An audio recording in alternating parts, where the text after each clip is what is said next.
예레미야 31장 우리 1절로부터 6절까지 말씀입니다. 예레미야 31장 1절로부터 6절까지 말씀을 봉독해 드리도록 하겠습니다.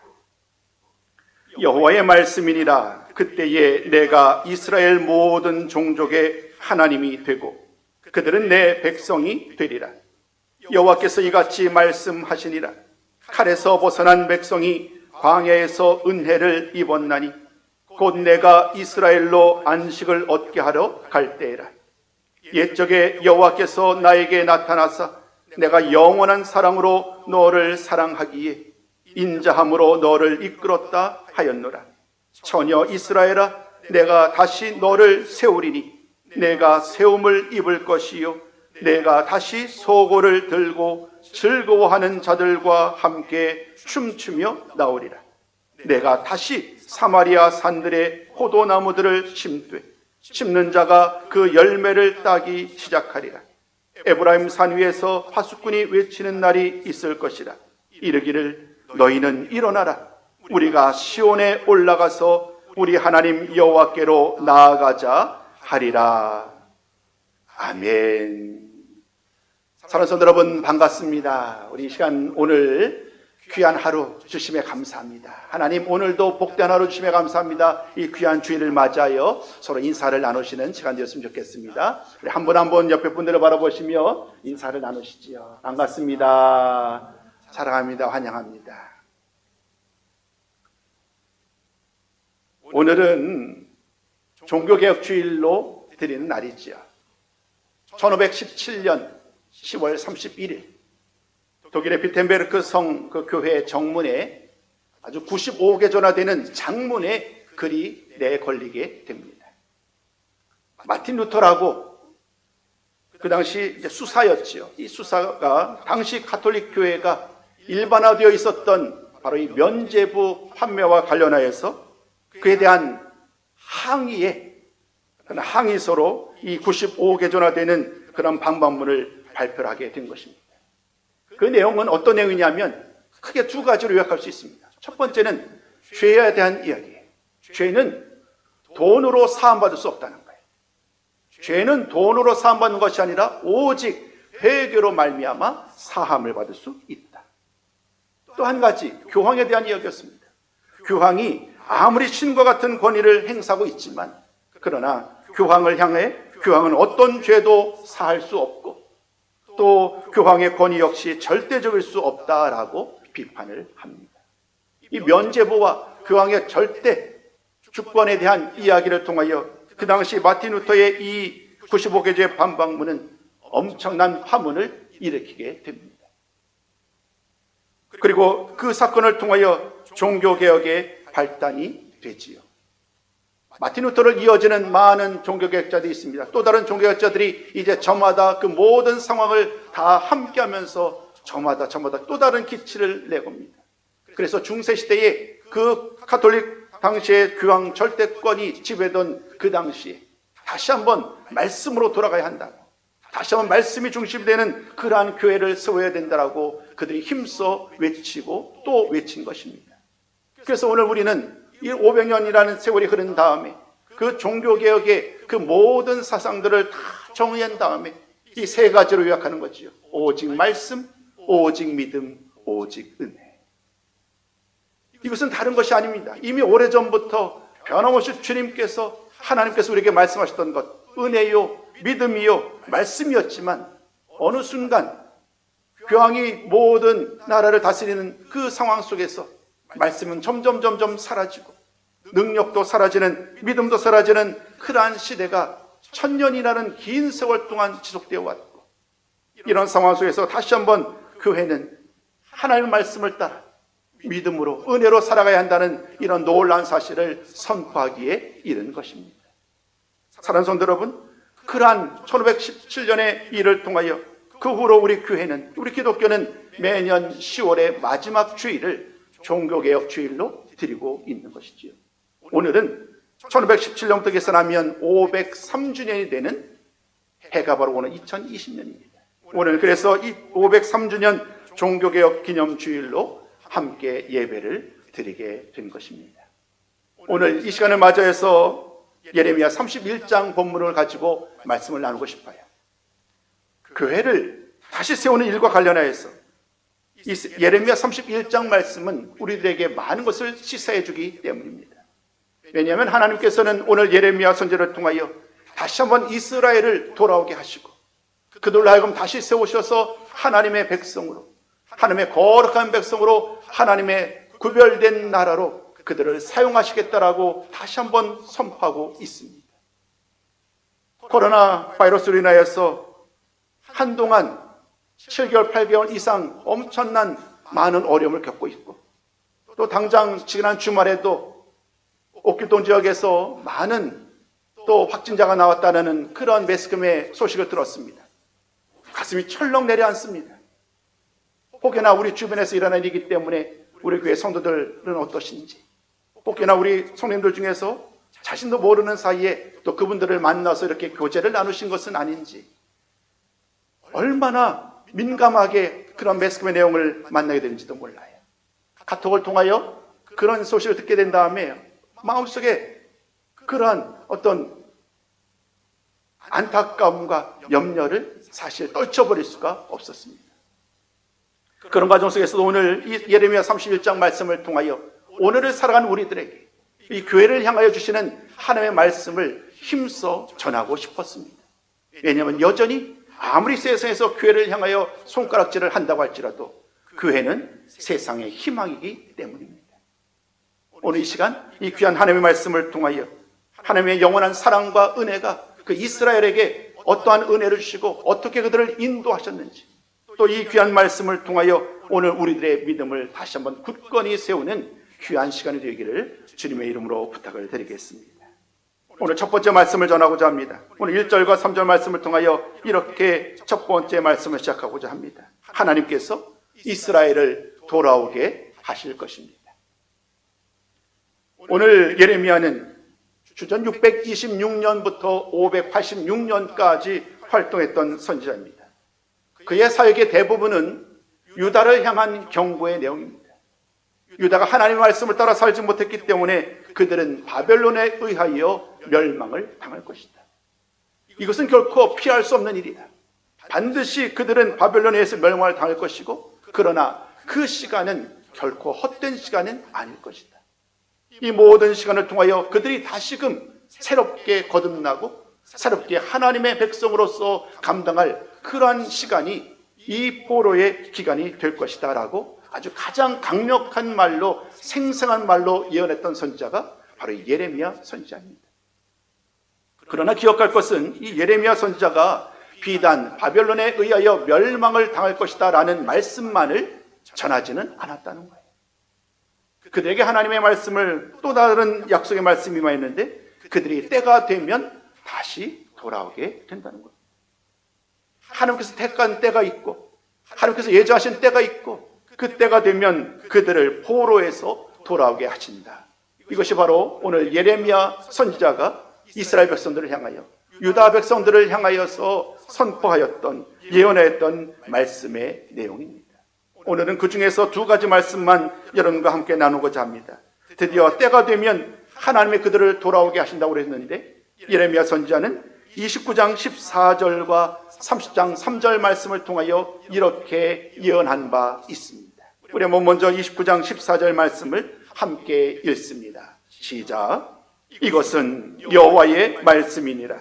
나는 너희들을 만날 것이며 너희를 포로된 중에서 다시 돌아오게 하되 내가 쫓아 보내었던 나라들과 모든 곳에서 모아 사로잡혀 떠났던 그곳으로 돌아오게 하리라.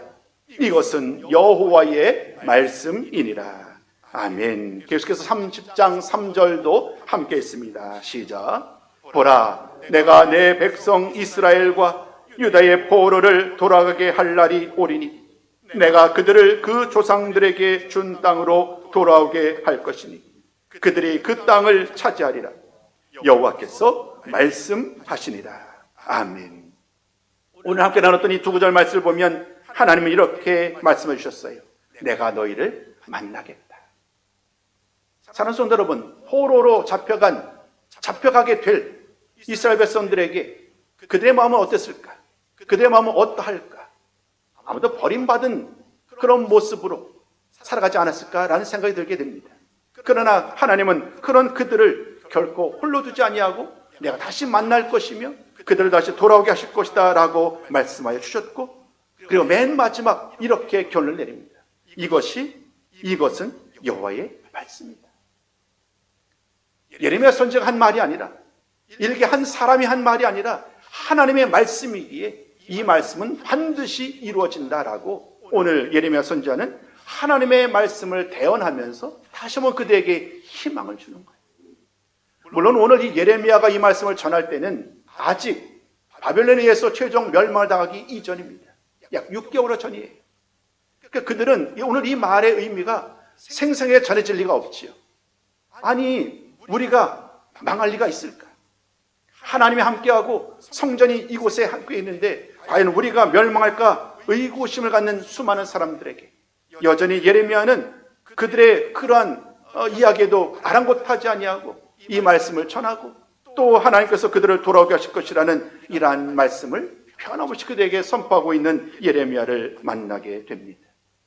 오늘 우리가 함께 나누는 31장을 포함한 30장부터 33장 말씀은 바로 그때의 이야기를 우리에게 요약해서 보여줘요. 이제 그때가 오면, 그날이 오면 하나님께서 어떤 일을 행하실 것인지, 과연 하나님이 어떻게 이스라엘 백성들과 온 유다와 모든 백성들을 향하여 하나님이 어떠한 놀라운 역사를 행하실지를 아주 아름다운 말로 그들을 향하여 전파하기 시작을 합니다. 한 가지 중요한 사실은 오늘 이미 북이스라엘은 멸망하고 아수르에 의해서 약 100여 년 전에 멸망하고 없어졌잖아요. 그런데 오늘 1절 말씀에 의하면 이스라엘뿐만 아니라 유다와 모든 나라 사람들을 향하여 똑같이 얘기한다는 거예요. 하나님의 말씀을 그들에게 전한다는 거예요. 바벨론에서 포로로 돌아오는 것은 유다에게만 주어진 일이겠지만, 그러나 그 일은 유다를 포함하여 이스라엘과 모든 이방 백성들에게, 하나님의 말씀을 듣는 하나님의 백성들에게 또 다른 은혜의 시작이기에 하나님은 오늘 이 귀한 말씀을 통하여 그 말씀을 듣는 모든 하나님의 백성들을 향하여 다시 한번 이 약속의 말씀을 전하고 있는 거예요. 비록 그들이 하나님을 멀리하고 하나님께 죄악을 행함으로 말미암아 바벨론의 포로 잡혀가는 것은 이제 피할 수 없게 되었지만, 그러나 그곳에서도 변함없이 하나님을 소망하고 하나님의 말씀을 따라 살아갈 때에 때가 되면 하나님께서 그들을 구원하시고 다시 돌아오게 하신다는 것, 그리고 그들과 다시금 새롭게 언약을 세우시겠다는 것이 오늘 1절의 말씀입니다. 오늘 1절 말씀은 이렇게 마무리하지요. 그때에 내가 이스라엘 모든 종족의 하나님이 되고 그들은 내 백성이 되리라. 하나님은 이스라엘의 하나님이 되고 또 모든 백성들이 여호와 하나님을 나의 하나님으로 모시는 이런 아름다운 언약 관계가 다시금 그들에게 허락된다는 것. 오래전 시내산에서 하나님은 이스라엘 백성들과 더불어 이와 같이 약속을 맺으셨지요. 내가 너의 하나님이 되고 너는 나의 백성이 될 것이라는 하나님의 약속의 말씀은 시간이 오랫동안 흘러갔지만 변함없이 오늘 다시 한번 그들에게 이 약속의 말씀이 선포되는 거예요. 하나님은 이 말씀을 더 확실하게 하고 싶으셨던 것 같아요. 그래서 하나님은 과거의 이야기로 돌아가요. 옛날 수백 년 전에 하나님이 그들과 더불어 했던 그 놀라운 일들을 말씀합니다. 그 내용이 오늘 2절과 3절의 내용이에요. 하나님 2절과 3절 말씀을 통하여 아주 오래전 이스라엘 백성들이 이스라엘이라는 나라로 불리기 이전에 그저 히브리 민족이라는 이름으로 애굽에서 종살이하던 그때로 돌아갑니다. 그때로 돌아가서 430년 동안 종살이하던 그들을 누가 불러냈는지, 하나님이 그들을 불러내셨으며 하나님의 은혜로 하나님의 영원한 사랑으로 그들을 불러내셨다라는 말씀을 오늘 2절과 3절 말씀을 통하여 분명히 합니다. 오래전 하나님께서 그들을 구원하셨듯이 이제 하나님은 이렇게 그들에게 말씀하는 거예요. 오늘도, 지금도, 그리고 내일도, 미래에도 영원토록 그들과 함께 하시고 영원한 하나님의 사랑과 은혜로 말미암아 그들을 그들을 다시 불러내실 것임을, 다시 돌아오게 하실 것임을 그들에게 다시 한번 이 귀한 말씀을 통하여 그들에게 말씀을 전하고 있는 것입니다. 사랑하는 성도 여러분, 하나님의 약속은 어제나 오늘이나 영원토록 변함이 없는 줄로 믿습니다. 오늘 이 시간을 통하여 다시 한번 그 하나님의 은혜에 감사하는 시간 되었으면 좋겠어요. 11월 셋째 주가 되면 추수감사주일로 예배를 드리게 되죠. 한 해를 돌아보면서 올 한 해 동안 부어주신 하나님의 은혜, 베푸신 은혜에 감사하는 그런 감사의 절기로 드리게 되는데, 올해는 여러 가지 상황적으로 환경적으로 사실 쉽지는 않지요. 그러나 그럼에도 불구하고 변함없이 우리 함께 있었던 그 하나님 아버지 앞에 감사로 찬송으로 영광 돌려야 할 줄로 믿습니다. 이제 큰 두 번째 말씀을 전하고자 합니다. 오늘 4절과 6절 말씀을 통하여 이렇게 말씀합니다. 하나님께서 이스라엘을 다시 세우실 것입니다. 하나님의 시선은 이제 과거에서 현재로 향합니다. 과거에 이스라엘 백성들을 애굽에서 그들을 구원해내셨듯이 가나안 땅 약속의 땅에 이르게 하셨듯이 이제 하나님은 오늘 다시 한번 그들에게 하나님의 은혜와 사랑으로 인내로 말미암아 그들을 다시 돌아오게 하시고 그들을 다시 세우신다라는 말씀이 오늘 4절부터 시작되는 말씀에 담겨져 있습니다. 하나님이 이스라엘을 다시 세우신다. 이건 어떤 의미일까요? 하나님의 거룩한 백성으로 제사장 나라로 하나님의 소유로 다시 그들을 부르시겠다는 거예요. 그래서 하나님이 이제 그들로 하여금 기쁨으로 하나님을 찬송하면서 하나님 앞에 예배할 수 있는 그러한 예배자로 하나님은 다시 한번 이스라엘 백성들을 세우시겠다라고 말씀하고 계세요. 오늘 6절 말씀이 바로 그 내용이죠. 너희는 일어나라. 우리가 시온에 올라가서 우리 하나님 여호와께로 나아가자. 우리가 하나님께로 나아가자라는 말은 이렇게 설명드릴 수 있을 것 같아요. 하나님 아버지 앞에 기쁨으로 예배하자. 여러분, 지난 몇 달 동안 하나님 아버지 앞에 대면으로 예배하지 못하는 것이 얼마나 힘들었나요? 강단에서 말씀을 전합니다. 그러나 눈에 띄게 자리에 성도님들이 계시지 않아요. 그러면 할 수 있는 방법은 이거밖에 없죠. 그저 가상으로 그 자리에 계신 한 분들을 연상하면서 그분들을 바라보면서 말씀을 전하는 거예요. 그러나 그 기쁨이, 그 교통함이 계실 때와 계시지 않을 때는 비교할 수 없죠. 수개월 동안 그렇게 보내왔어요. 오늘 사랑하는 성도 여러분, 하나님께서는 오늘 그들을 향하여 얘기를 합니다. 그 먼 곳 타국에서 온전히 하나님의 이름을 부를 수 없던 그들을 향하여 이제 때가 되면 그들을 돌아오게 할 것이고 그들을 다시 세우시게 한다는 이 말씀의 의미는 모든 성도들이 기쁨으로 하나님 앞에 예배해야 한다는 거예요. 오늘 우리들에게도 이와 같은 은혜와 기쁨이 있었으면 좋겠어요. 이 시간 하나님 은혜 안에 하나 되어서 함께 나온 이 시간을 통하여 정말로 하나님을 기뻐 찬송하며 예배하는 시간 되었으면 좋겠어요. 물론 마스크를 쓰고야만 합니다. 또 여러 가지 큰 소리로 기도하고 찬양할 수 없습니다. 그러나 우리는 지금도 변함없이 온 마음을 다하여 하나님 아버지 앞에 예배해야 합니다. 오늘 3절과 6절 말씀을 성경을 해석한 다양한 성경들이 있는데 그중에 제가 자주 읽는 성경이 메시지 성경이라는 그런 성경이 있습니다.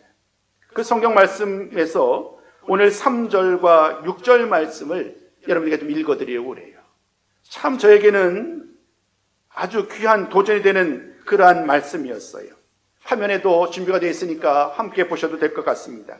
먼저 3절 말씀입니다. 3절은 이렇게 말씀합니다. 나는 너를 사랑하지 않은 적이 없고 앞으로도 그럴 것이다.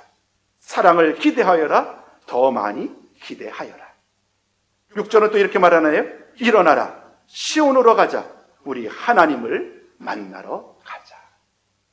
여러분, 우리 한번 같이 화면을 보시면서 함께 저 3절과 6절을 같이 읽어보셨으면 좋겠습니다. 우리 한 목소리로 함께 했습니다. 시작. 나는 너를 사랑하지 않은 적이 없고 앞으로도 그럴 것이다. 사랑을 기대하여라. 더 많이 기대하여라. 6절. 일어나라. 시온으로 가자. 우리 하나님을 만나러 가자. 아주 생생한 언어로 우리에게 다가옵니다. 하나님이 이렇게 말씀합니다. 나는 너를 사랑하지 않은 적이 한 번도 없다. 옛날이나 지금이나 앞으로나 나는 너희를 영원히 사랑할 것이다.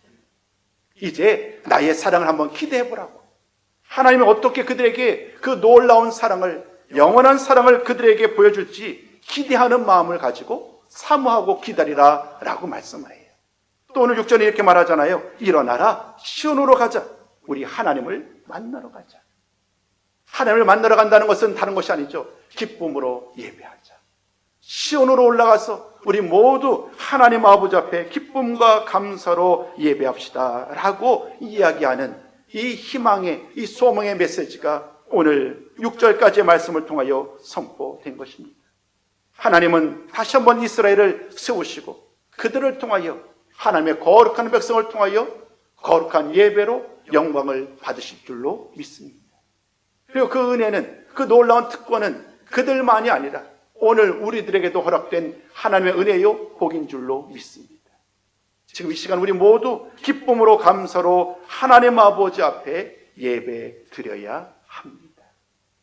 늘 고백했던 것처럼 영과 진리로 참되게 예배해야 합니다.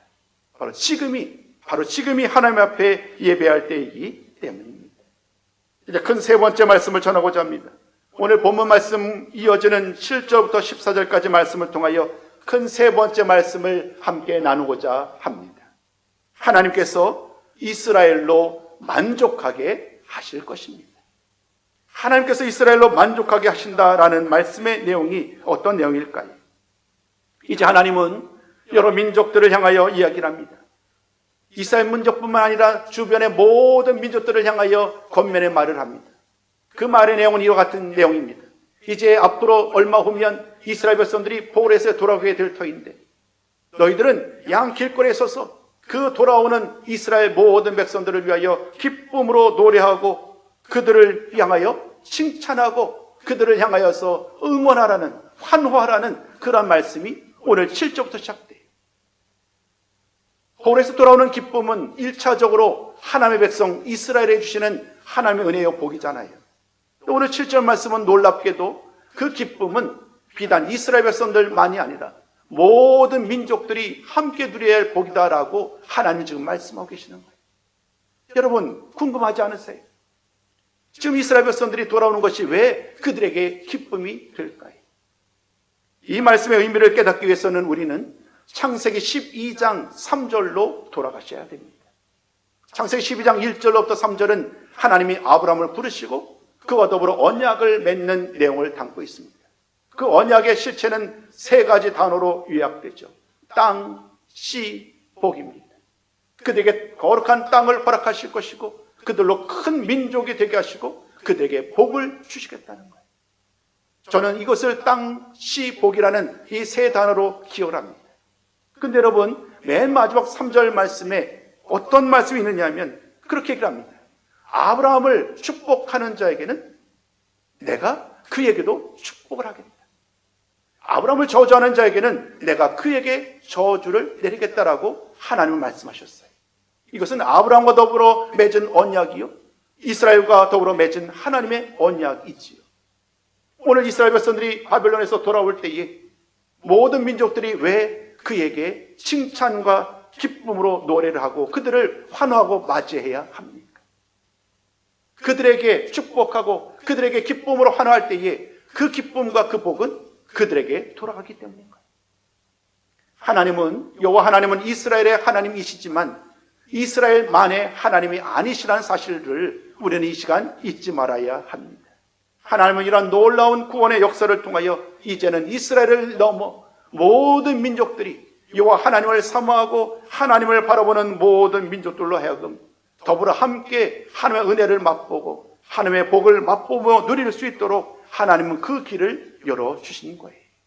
그리고 그 길은 이 바벨론 포로에서 돌아올 때에 모든 사람들이 함께 환영할 때에 그 은혜와 복을 함께 누리게 하겠다라는 말씀이 오늘 7절이야 9절까지의 말씀의 내용입니다.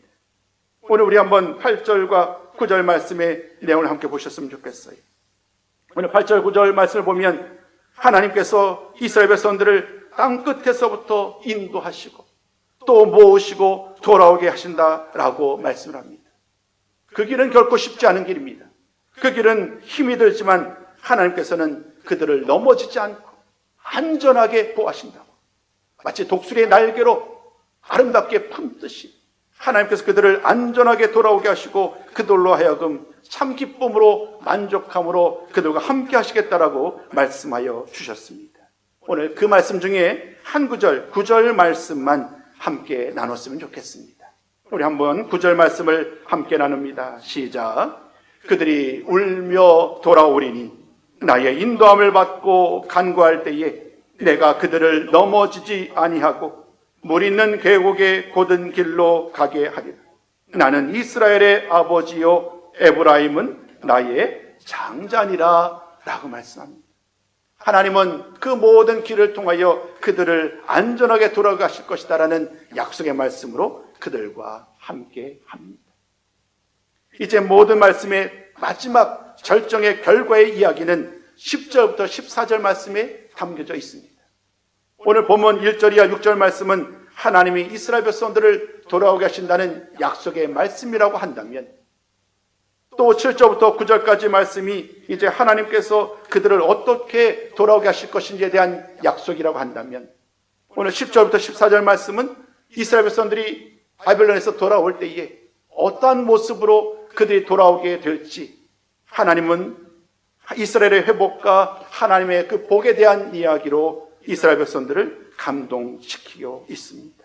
그러면 오늘 나머지 10절 이하 말씀을 함께 나누었으면 좋겠습니다.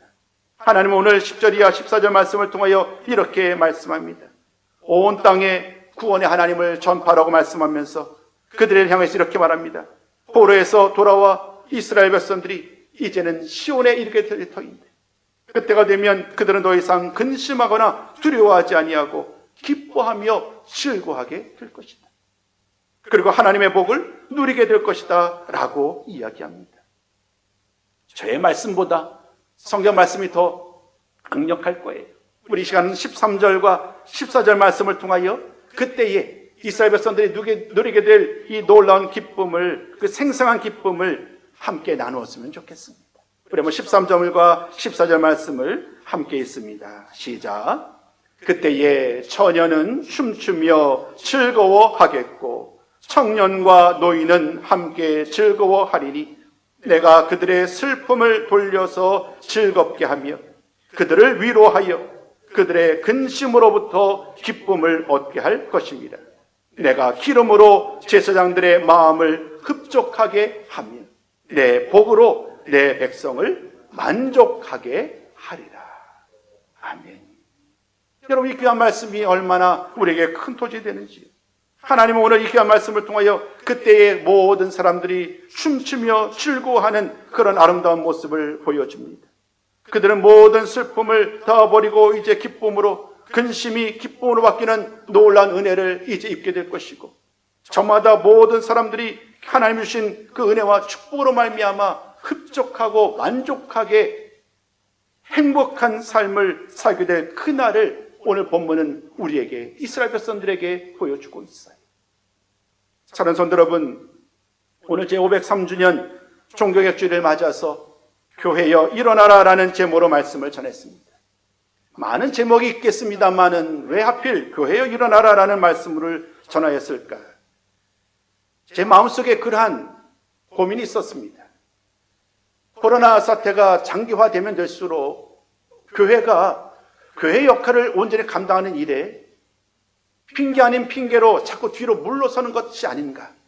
처음에는 정말로 사회적인 따가운 시선 때문에 어쩔 수 없다고 한다면 어느 정도 시간이 지난 다음부터는 그냥 그런 상황을 나도 모르게 받아들이는 거예요. 교회가 받아들이고 성도가 받아들이고, 그래서 그런 상황과 환경을 뛰어넘어서 복음을 전해야 되고 사람을 만나고 그들에게 영혼의 말씀을 전해야 되는데 나도 모르게 이런 환경에 지배받는 모습이 오늘 우리들의 모습이 아니었는가. 그래서 오늘 이 귀한 말씀을 통하여 이 종교개혁주의를 맞아요. 그 당시 마틴 루터와 많은 종교개혁자들이 그 환경을 뛰어넘어 말씀으로 돌아가자라고 선포했던 것처럼 오늘 우리들에게도 다시 한번 이와 같은 은혜가, 이와 같은 다짐이 필요하기에 교회여 일어나라 라는 이런 말씀의 제목을 나누고, 또 오늘 예레미야 오늘 31장 이 말씀을 통하여 하나님의 약속의 말씀을 함께 나눈 것입니다. 아무리 어려운 상황이라도 포로된 상황이라도 언제나 하나님은 그들과 그리고 우리와 함께 하십니다. 우리를 세우시고 우리를 돌아오시고 하시고 하나님의 귀한 사명을 감당해 하시는 분, 그분이 바로 여호와 하나님이십니다. 그 하나님의 영원한 사랑과 은혜는 오늘도 우리를 향하여 동일하게 말씀합니다. 일어나라고, 하나님의 말씀을 온전히 전하라고 오늘도 하나님은 우리에게 동일하게 말씀하고 계십니다. 오늘 이 귀한 말씀을 마무리하면서 크게 세 가지로 마지막 권면의 말씀을 전하고자 합니다. 교회가 세상에서 빛과 소금으로 이 세상 가운데 소망의 역할을 더 온전히 감당하기 위하여 먼저 우리들이 감당해야 될 일이 무엇일까? 새롭게 우리가 굳게 다짐하고 힘써야 할 것이 무엇일까? 그 세 가지 중에 첫 번째입니다. 첫째, 주님 안에서 기뻐하고 즐거워해야 합니다. 왜 주님 안에 기뻐하고 즐거워해야 할까요? 오늘 우리가 나눴던 말씀에 의하면 하나님께서 모든 슬픔을 기쁨으로 바꾸셨어요. 그리고 그들을 위로하셔서 근심에서 벗어나게 하셨고 하나님의 복으로 충만하게 하셨어요. 이 모든 말씀이 물된 동산이라는 이 한 문장에 그대로 담겨져 있어요. 이전에 이스라엘은 물이 없어 말라버린 시내와 같았어요. 하나님의 은혜가 사라진, 영원히 하나님의 은혜를 누리지 못하는 말라버린 시내와 같았단 말이에요. 그런데 오늘 하나님은 그들을 향하여 얘기를 합니다. 이제 너희들이 물된 동산 같을 것이다. 영원히 마르지 아니하는 영원한 샘 솟는 샘물, 그 놀라운 은혜와 축복이 그들에게 주어진 거예요. 그리고 그 물된 동산은 바로 영원한 기쁨과 만족을 의미하지. 요한복음에 보면 우리 주님께서도 우리들 향해서 말씀하셨죠. 우리를 영원히 솟아나는 샘물이 되게 하시는 사마리아 여인과의 대화 속에서 다시 한번 물길로 온 그 여인을 향하여 주의 말씀을 전하며 성령의 말씀을 약속하시면서 그들로 영원한 샘이 솟아나오게 하신다고 말씀하셨는데, 이 말씀처럼 우리는 날마다 그 하나님의 크신 은혜와 사랑을 힘입어 늘 어떠한 상황 속에서도 기뻐하며 즐거워하며 살아가시기를 주님의 이름으로 부탁을 드리겠습니다. 두 번째입니다. 주님 안에서 평화를 누려야 합니다. 바벨론 포로에 사로잡혔던 이스라엘 백성들, 그들은 약속의 땅으로 돌아오게 될 것입니다. 그 약속의 땅은 어떤 땅인가요? 아주 오래전 하나님이 그들에게 약속하셨던 땅이고, 하나님은 그 땅을 가리켜서 샬롬의 땅이다라고 얘기하셨어요. 샬롬은 기쁨이잖아요. 샬롬은 평화잖아요. 이제 약속의 땅으로 돌아오면 그들은 모든 두려움과 걱정과 근심은 다 벗어버리고 주님 안에서 참 평화를 누려야 한다라고 오늘 본문은 이야기했어요. 사랑하는 성도 여러분, 오늘 우리들에게도 주님 안에서 참된 평화가 충만하기를 주의 이름으로 부탁을 드리겠습니다. 앞서도 말씀드린 것처럼 코로나에 대한 이야기가 나오면 마음이 철렁 내려앉는 거예요. 더군다나 옥길동 지역에서 많은 확진자가 나왔다는 말을 듣는 순간 얼마나 염려가 되는지 몰라요. 또 다른 여러 가지 많은 사업에 대한 이야기로, 가정에 대한 문제로 인하여서 우리들은 살면서 늘 기뻐하고 평안, 화평을 누리며 살기를 원하지만 현실은 그렇잖아요. 늘 낙심하고 늘 실패하고 늘 넘어지는 것 같습니다. 그리고 실제 그런 삶을 살아가고 있어요. 근데 오늘 다시 한번 힘을 내는 시간 되었으면 좋겠어요.